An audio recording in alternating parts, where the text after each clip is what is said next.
Audio Jungle.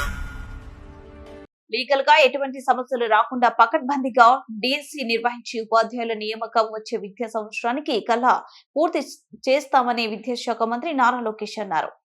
Madhavi గారు కొన్ని విషయాలు అడిగారు. ఒకటి, ఏజ్ రిలాక్సేషన్ చేస్తే బాగుంటుందని కోరారు అధ్యక్ష.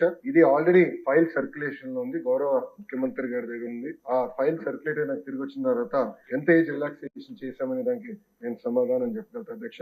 అదే విధంగా అధ్యక్ష, పల్లా శ్రీనివాస్ గారు కూడా ఎప్పటికలా ఈ డిఎస్సి ప్రక్రియ పూర్తి చేస్తానని కోరారు. కొన్ని విషయాలు లీగల్ వెళ్ళాము. నేను అనుకుంటాం నెక్స్ట్ అకాడమిక్ ఇయర్ ప్రారంభమైన ఒక నెల అటు ఇటుగా డిఎస్సి పూర్తి చేయాలనే లక్ష్యంగా మేమందరం పనిచేస్తున్నాం అధ్యక్ష.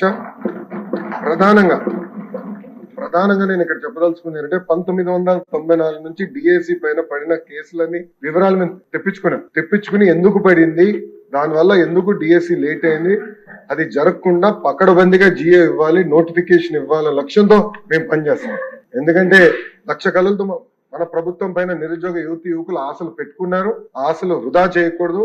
చిత్తశుద్ధితో డిఎస్సి నిర్వహించి ఉపాధ్యాయులు మనకి అవసరం ఉంది అధ్యక్ష. అందుకే పకడ్బందీగా ఈ కార్యక్రమం పూర్తి